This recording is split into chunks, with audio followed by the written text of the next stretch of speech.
Hey, welcome back, everybody. Time once again to meet our community. Our community is powered by the Orange County Hispanic Chamber of Commerce and Orange County's only community radio station. Today, we've got the big cheese in here again, Ruben, with some other powerful guests here today. We're going to learn about another political position I know very little about here today. Ruben? Yeah, thanks, Paul. Hey, and thanks for everybody listening. And this is Our Community is Your Community podcast, powered by the Orange County Hispanic Chamber. We have a good friend we've worked with for quite a few years, State Senator Josh Newman. He's a former state senator, of course. He's a candidate for the California Superintendent of Education, and he's a U.S. Army veteran as well. So, Josh, thanks for joining us today. We appreciate it. Ruben, great to be here. Thanks for having me. Thank you. We always typically like to start our podcast with just telling us a little bit about yourself personally, your family, where you grew up, that kind of thing. All right. I am originally from New York State, from a little town in mid-state New York, Poughkeepsie, New York, about an hour and change from New York City. I got to jump in. Yeah. That has been a punchline for so many jokes through the years, in the 20s, the 30s, before you're from Poughkeepsie. Remember, it was the safe word on Ally McBeal. And it was. There's that line in The French Connection, picking your toes in Poughkeepsie. Oh. That's where I'm from. That's it. Little town. It's about 30,000 people, small town. My dad was a physician. My mom was a community activist. When I was a kid, she was on the school board. And after I graduated from college, after my dad passed away, she ran for mayor. She was mayor of my little hometown. So people say, oh, politics maybe runs in your family. Everything I learned about politics, I learned from my mom how not to do. After 2 years of mayor, as mayor of my town, everybody was mad at her. After college, went to Yale University, served in the U.S. Army as an Army officer, as an artillery officer, served in Korea, then Hawaii, and then when I was done, that's what kind of brought me to California. I was transferred to the Presidio, California in 1990 to do my out processing. And I remember thinking, wow, this is nice. I might stay here for a month, 2 months. I had some friends here. And that was, 35 years ago. And so been here ever since. I'd worked in local government in Northern California, worked in the entertainment business for a little while in Southern California, and then wound up working in the internet space for about 15 years. Can we give you big credit? We were laughing about all our one shot on television. You had a couple shots on television. I am very accomplished as an actor. So my two big claims to fame, and it'll eclipse anything we talk about today. I had a little line in the movie The World According to Garp, I think it was in 1981.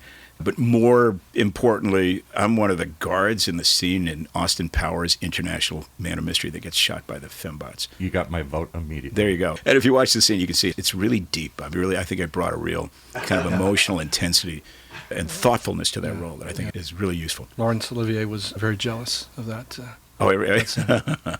Everybody should be. Yeah, absolutely. Thank you for sharing that. I didn't know Poughkeepsie was in your background. That's pretty amazing. And so you were here. When did you get to Orange County? Got to Orange County in 2012, and it was from LA. My wife's from Orange County, and so she grew up here. And at the time, I was working for a company out of the Bay Area, but my wife's mom had gotten diagnosed with early onset dementia with Alzheimer's, and so it made sense. We moved to be closer to her family and her work. And that brought me to OC, and I was working in tech, worked for a bunch of startups that did internet media delivery, text messaging, that kind of thing. I worked for the Real Networks that did the Real Player, if you're old and you remember when that was a new thing to bring audio and then video to the internet. Then I worked for another company that did the text message phoning for American Idol. And then I worked for another couple companies. They were all figuring out like these new dimensions to the internet. How do they work? We moved down to Orange County, and I got very interested at the time as a veteran about why young vets coming home from their service. At the time, we were deeply involved in Afghanistan and Iraq, and young vets were coming home to greater LA, OC, and having so much trouble finding gainful employment that I got very involved with the local veterans advocacy community, trying to figure out how to solve that problem. And that led indirectly, but eventually, to running for the state senate in 2016. Wow. And so were you inspired by your mom at all? I tell you what, I'm running for superintendent of public instruction, and our viewers can't see this, but I carry one of her pamphlet. Wow. This is my mom. She's standing in front of the Poughkeepsie Middle School. Give her a shout out here. And Sheila Newman, former mayor of Poughkeepsie. But if you see this picture, Ruben, there's these two kids next to her. This is Judah Solomon. That's our neighbor.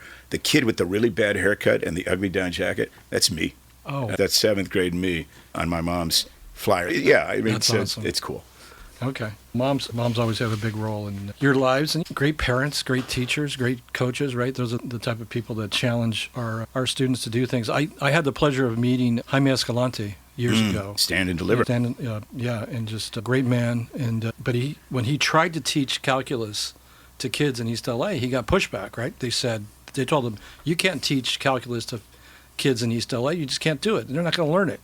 And he said, you know what? When you're 15 or 16 years old and you're growing up in East LA, there's a lot of things that are dangerous. Calculus is not one of them. And so he pushed those kids to challenge those kids, and look at the great things they were able to accomplish. So I remember he was an honoree at one of the Hispanic Chamber of Commerce galas probably 6-7 years ago. I can't remember exactly. I'm trying to remember when he passed away, because he's since passed. But he gave a really inspiring talk. We actually had Edward James Olmos. Oh, that's right. It wasn't Jaime Escalante. It was the guy who played him. He played him. Oh, that's right. It was Edward James Olmos. Just as passionate. He did a great job. And he did give a great speech. But what are your thoughts on challenging students? I'll tell you what. I think, that to that point, we shouldn't challenge students. We absolutely should. And I think one of the formative insights I got from being in the military was this experience of having these young guys in my unit. They were guys. It was in a combat unit, who typically hadn't done very well in high school, and they were from all over. They're from the inner city, from the country, and they hadn't done well. That's why their path led them into service. But the military does actually a phenomenal job at actually taking young people and then assessing them and figuring out what you're good at, what you want to do, and then training them up to do really sophisticated, very complex, interdisciplinary, technical things. And I think that was the insight, that there's so much talent. Talent is probably universally evenly distributed, but opportunity is not. And quite often what determines somebody's path isn't their talent, it's their sense of the possible, it's their sense of their possibilities. So we should absolutely expose young people to as many challenges, as many opportunities as possible, and we'll be surprised. And I think that's the stand and deliver story, which is, who knows who's got a gift for calculus? Who knows who's got other gifts? But you don't know unless you expose them to those opportunities and then help cultivate those talents. Yeah, that's right. And then how do you assess? Do we even do any assessment at all with a child in K through 12? We don't really. The assessments we do are mostly to find out how our students stand against kind of norms, against educational standards. And the data is now actually that encouraging for California, we are between 38th and 30th, depending how you look. But majority of California students aren't doing well in math. They're not doing well in English. Right. Even fewer are meeting grade level proficiency standards for science. But that's about how well are you doing against kind of the curve. What we don't do is we don't really test for aptitude, for talent. And I believe we should. And a lot of the research shows that by the time a young person gets to high school, and it's in that kind of window where we think they're thinking about college or their next steps, their sense of their possibilities is really formed. And unfortunately, in many cases, they've decided or concluded that they can't do certain things. And so we'd be smart to actually give them these kinds of aptitude assessments, probably in middle school, to say, hey, you might have a gift for art, you might have a gift for spatial cognition, for math. Let's find out, and then let's expose you to opportunities to develop those talents. We're not really doing that, unfortunately. And we are emphasizing STEM and STEAM and a bunch of things. Right. But I think you can make an argument we need to do it sooner and in a more proactive way. And sooner meaning like what level? K through what? Yeah, the sweet spot's probably 6th, 7th grade. 6th or 7th. That's when a young kind of adolescent starts to appreciate their own gifts, if they have them, but also start to conclude based on mostly external forces. Here's what the world offers me. Here's what I can or can't do. And by the time, if you conclude that college isn't for me, for instance, it doesn't matter if you have a gift. You probably won't pursue it. That's right. Okay, and because you've been exposed to enough stuff by 6th or 7th grade to evaluate what you might like or even not like. Not just that, Reuben, but your sense of yourself and your sense of your possibilities, and it's very complex. That starts to harden around then. And so then it becomes really hard to redirect a young person, 11th, 12th grade, especially by then you're starting to appreciate college is expensive. Right. I haven't done certain things, kind of the A through G stuff that we require. But if you get them early, you can find out a young person might have phenomenal gifts that we can develop and put them in the right places to do that. That's right. Paul, I think you had a question. The question I asked as he walked in the door, so what does the state superintendent of schools do, and how can they influence what you're talking about? It's a good question. So the actual title of the position I'm running for is the State Superintendent of Public Instruction, And it's actually a vestige of California's 1850 Constitution. It's been named this. And so it's an awkward term, and I think most people haven't heard of it. It's easier to refer to it as the Superintendent of Education. What it is, it's the highest level elected education position in the state. And so there's 8 constitutional offices. It is one of them. It's in the original state constitution. And it has broad purview over all matters education from TK through 12. The college level courses and administration actually in other places, CSU Board of Governors, UC Regents. But the Superintendent of Public Instruction is the highest level person who is tasked with making sure that we give attention and resources as needed to California's immense and really complicated public education system. So 58 counties in California, over 1,000 school districts, over 1,300 charter schools, 5.8 million students, 10,000 schools.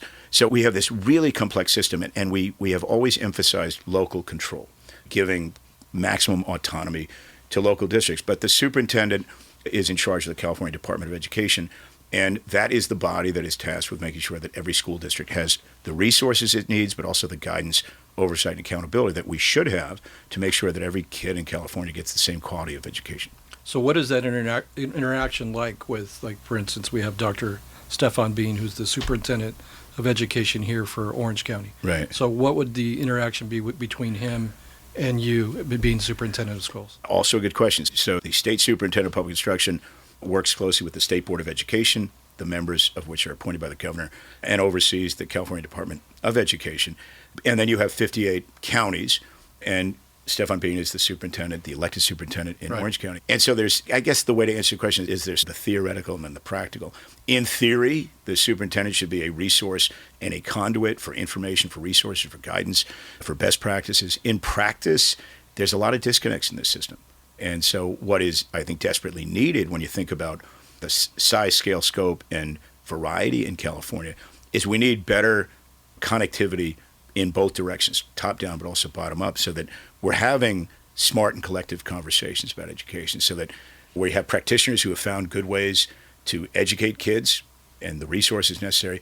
We need to expose that, replicate that. But then you have other cases where maybe districts either don't have the resources or aren't applying best practices.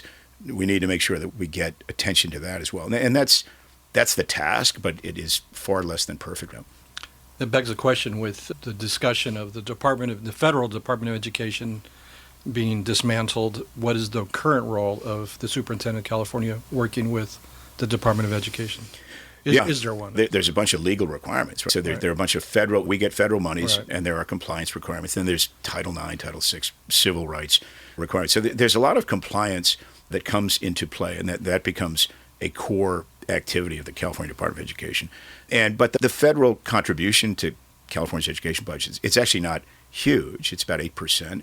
But that 8%, if it's withdrawn, delayed, or discontinued for whatever reason, creates real challenges to backfill and otherwise, especially for critical needs like special education, rural schools, school lunches. And so all this gets really complicated. So the requirements don't change even if the federal Department of Education goes away. It just creates a whole bunch of noise about how we actually administer systems and meet our requirements. And that gets in the way of, I would argue, a larger imperative, which is about how do we improve education at the ground level so that more than 31% of California students are meeting science proficiency standards, as an example. That's right. And then is the budget, correct me if I'm wrong, is the overall budget like $148 billion that goes to K through 12? Or like and it varies. So California has a constitutional feature. It's called Prop 98. There was a proposition in 1988. And Prop 98 requires that roughly 40% of all general fund spending in California be allocated to education. So depending on the size of the state budget, 40% of this is actually a big number. It's between 100 and 130 million. Yeah. And so that number, California's education spending, is actually larger than the total budgets of 49 states, all states other than New York. Oh, wow. But it's also not enough. It's not enough in a state as large as ours, as expansive as ours, and where the needs can be so different from an upper-class community to a rural district to a lower-income community. And so that's the challenge. Yeah. You talked about reading skills are kind of lacking, math skills. Getting to reading, what's your thoughts on whole language versus phonics? It's interesting. So and our listeners may be aware, there have been some real fights about what they call pedagogy, right? The science of reading, how to teach reading. But there's been a lot of real insight over the last 2 decades on the neuroscience of learning, how young people's brains actually develop, how they receive information, how they learn.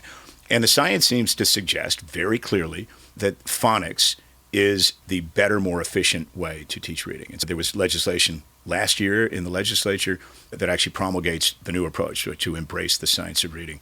But that's no small thing when you think there's 300,000 teachers across California all teaching.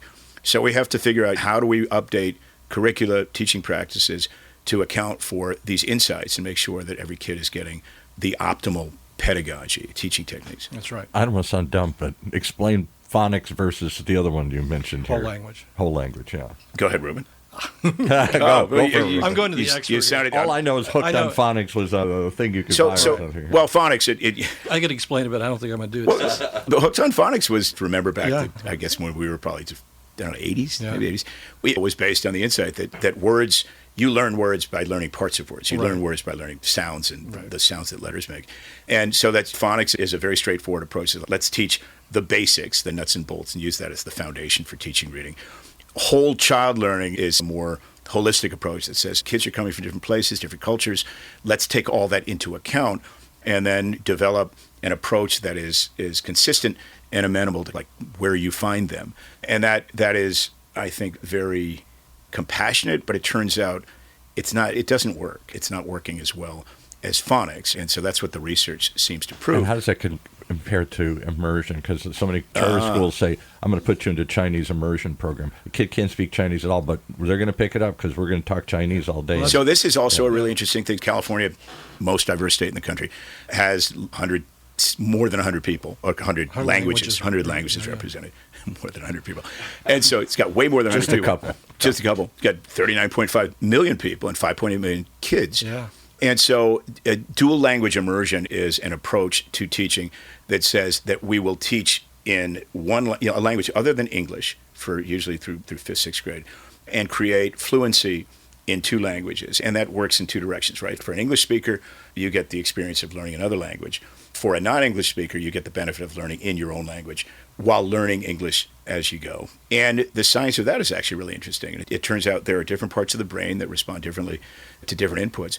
And there is an argument to be made that being fluent in 2 languages actually expands your capacities to reason for art in ways that are really interesting, but that knowing one language doesn't. And I read somewhere that you can become more creative because suddenly there's 2 answers. There's 2 words to explain everything here. You don't just see it as a single answer. And so, clearly there are syntactical and kind of logical differences in how different languages work. And so your brain sort of forms around those things. And so the studies show that people who are fluent in 2 or more languages are generally more creative, but more adaptable in many ways. And so that's a cognitive benefit. And then there's a practical benefit, which is in a global economy, we would all do well to speak more than one language, especially the languages that are so common in California: Spanish, Chinese, Korean. That's right. Yeah. And they kind of say the same thing similarly with if you're a musician too, right? That kind of opens up your brain a little bit more capacity, more than just doing basic stuff. And the other insight is that we're all here in this room, we're old. Yeah. You're Why is everybody looking at me first? I can't see Paul's behind. But when you're young, your brain it's plastic, as they say. And so children can absorb 2 languages in a way that adults simply can't. And so you are giving them both the gift of expanded progressive learning, but also the gift of language that they will benefit from their entire lives. And dual language is kind of a hot topic, immersion in schools, but clearly it takes more resources.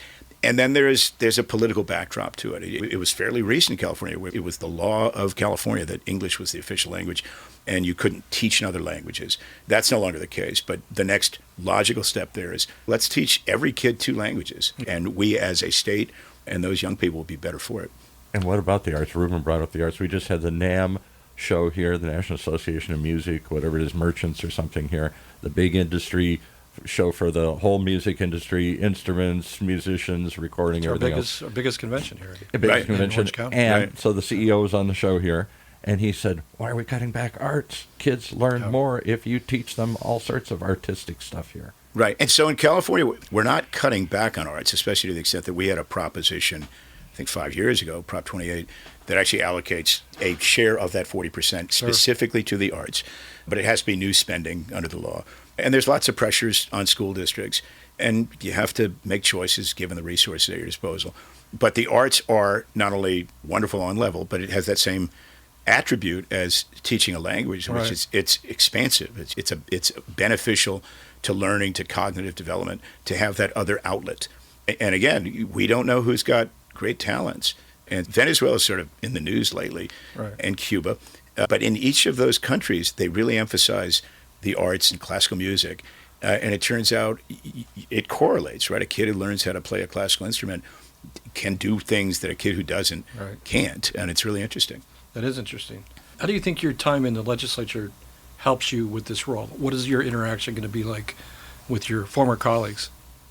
Yeah, so I actually was proud to serve, but also had the privilege of serving as the chair of the State Senate Committee on Education for my last 2 years. And I think I gained a full appreciation during that time of just how complex education is in California. We've talked a little bit about it. Sure. But think of all the different stakeholders, all the competition for resources within that $120 billion economy. But the other thing that's really striking is education is like the weather. There's that joke about the weather, like everybody complains about the weather, but nobody does anything about it. And in California, we all agree that we need to improve education.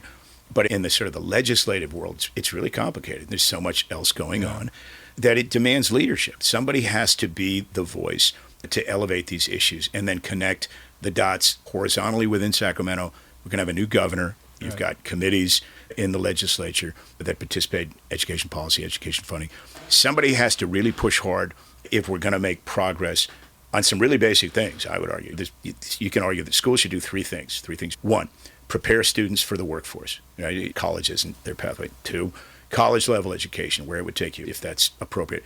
The third thing I think is equally important and too often ignored, which is prepare young people to be fully active, engaged members of their community, to be civically engaged, civically informed, and to be critical thinkers, right? So they can participate meaningfully in civic affairs, but also adapt to the world as it changes. We need to focus really hard on doing that. In California, again, for being the fourth largest economy in the world, and you will not go to a big event where an elected person doesn't take credit or brag about it. We're the fourth largest economy in the world. We're not even the best education system in the U.S. Again, we're like somewhere between 30th and 38th. And so we should be learning from other states who I think have made really impressive gains, Mississippi, Louisiana, Indiana. And somebody has to be the advocate, the agitator to do that. And so that's another answer to what does the superintendent do or what he or she should do. It should be to elevate this conversation and force the legislature and the next governor to figure out what can we do to improve education for all. That's right. And I know we've worked together in small business. We do that business. What is business's role with education? So there's the Public Policy Institute of California, PPIC, maybe folks have heard of it, is a think tank that does research on California issues. And they had a paper a couple months ago that shows that California is going to start experiencing like really meaningful workforce shortages in critical areas fairly soon. Like within the next decade, we're going to have critical industries, and we talk about how proud we are of AI, biotech, a bunch of other things, where we simply won't have the workforce coming out of the California's public school system to meet that need. And so business is the ultimate beneficiary of these systems, but the connection between business and education is pretty indirect right now, probably because the politics are complicated, the state's so big. And so I think that's also an imperative, is figure out like how can we, as we've seen in some other states, as we've seen locally, how can we at the state level make sure that we are actually consulting with and serving business better, not to make them money, but because our economy is really complex, increasingly technological, increasingly digital, and dependent on workers that are going to have to replace older workers as they move out of the system. So I guess the short answer is education is really important in business, but I don't know that the nexus is really as well developed right now as it should be. And you're right. It's difficult to connect. You want to listen to business leaders about what they're going to need for a future workforce, whether it's technology or AI or whatever. You've even used the word curiosity, right, for students. What does that mean to you for a student or a child? So I think it's really interesting. If you think about public education, the system we have right now, Ruben, was developed 100-some years ago to meet the needs of the Industrial Revolution. So the new economy that involved kind of manufacturing, and it was very stable, very well-defined. The economy of the future, the workplace of the future, is so different And it's changing so quickly, and everybody who's listening to this has been hearing about AI and how AI is going to reshape everybody's life. And so we need probably to start rethinking how we think about education. The goal is not as simple as make a kid ready to work in the factory, make a kid ready to be a lawyer. It's make a young person fully conversant, fully capable to adapt over a lifetime of a changing economy and changing roles within the workplace. And how you do that is a good question, but the current system probably needs amending to do that well. I'm not sure if this matters, at least in California, if you get 40% of your budget regardless for our funding here, but there's been somewhat of a debate between ADA, or what average daily enrollment, and enrollment-based funding. Can you explain what? Sure. So California's funding formula is based on something called average daily enrollment, or ADA. And what it says is a school district, say a school district has 1,000 students, you don't get funded for those 1,000. You get funded for the average daily attendance, and there's an increment for each day. And so that, in theory, creates incentives for that school to engage as many students, to figure out how to address absenteeism, bring kids to school. And what we saw in the pandemic and following is rates of attendance really fell, and they haven't really recovered fully. And because of that, you get into this paradox where a lot of the schools that are most in need of resources to address whatever's keeping kids out of school, and we could probably talk about that a little bit, but it also runs into a different challenge, which is changes in enrollment, changes in population. So we're seeing declining enrollment in a whole bunch of school districts. We're seeing increasing enrollment in some others, but the ADA system creates what I'd argue is a business model problem, which is a school district has fixed costs, and if they get funded on a variable increment like ADA, you can get below viability really quickly. That gets really challenging. And so there are many among us, and I think all of the candidates running for superintendent, or all but one maybe, I think all agree that we need to start considering a different basis, which is an enrollment-based formula. It says, if you've got a school of 1,000 kids, let's fund that school for that number so that you have the proper resources to do administration, to do transportation, to do infrastructure, all of those things, especially if we can't depend on the numbers remaining constant over time. Yeah. And these are real challenges. And again, 10,000 schools, 977 school districts, 1,300 public charter schools, really complex system. And, what any organization, any business needs is certainty. And if you don't have the certainty of revenue coming in, especially if it's state-based, you get into real challenges about how do we fund counselors, how do we fund transportation, how do we fund PE teachers, all those things. So enrollment-based funding would give, I think, a greater level of certainty and allow planners, superintendents, school boards to make smarter plans around that. Let's say you become superintendent. What are your priorities day one? So day one, I think we've touched on some of them. One is we have to get really serious about what does it take to improve outcomes, to achievement for all California students. And this is not simple, right, in a system this big. But California shouldn't be 38th. We shouldn't be 30th. No. We should be number one. And there was a time 4 decades ago where arguably we were. Yeah. Secondly, and I think this becomes obvious but not always discussed in Sacramento, there's a real challenge for working families in making their lives work around the challenges that the kids in school create. And the way I phrase it, I think we have to better align the school day and the workday in California. And when you think about it, you have so many cases where you have either a single earner in a household, single parent running a household, or 2 earners working really hard in this incredibly high cost of living state. And for that family, first, to make ends meet is hard, but then to balance that against getting kids to school at 8, school ends at 2:30, your job doesn't end at 2:30. I don't know anybody can leave their job at Target, go pick up their kids, do whatever. This creates real stresses for parents. It creates similar stresses for kids. And so we've done some good work over the last couple of years on something that is called Expanded Learning Opportunity Programs, or ELOP, that basically provide the resources to keep schools open and offering enriching content from beginning of the day to the end of the workday. And the outcomes are really encouraging, but we need to make sure that every school in California has those same resources to do that, to free up parents to go make their lives work, but also to give kids a safe and nurturing place to learn. And if we can do that, that as much as anything, I think will improve achievement and allow kids to learn well. Okay. Why you for superintendent? Why Josh Newman? So I think I bring pretty unique skill set above beyond my acting Your career. acting career. My acting career. Yeah. And I've had a variety of experiences, but administratively, I've served in the military, worked in big organizations, worked in small organizations, been a businessman, entrepreneur, but also have, I think, a record of success, achievement, but also a proven capacity to both learn and to do hard things in the legislative realm. And I think all of that is needed for something as complex and urgent as recalibrating and reshaping California's education system. Hopefully that puts me in a pretty good place to earn the votes to be superintendent. If people want to get a hold of you, how do they get a hold of you?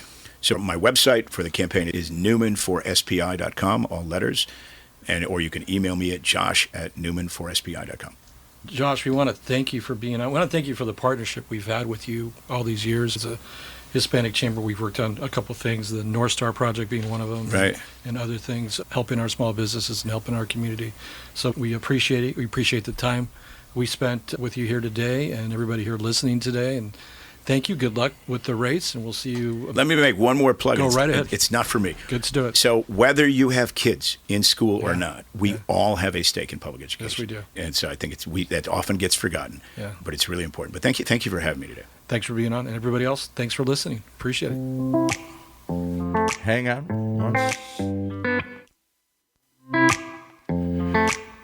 Got me all excited here. I'm turning the music on the wrong place here.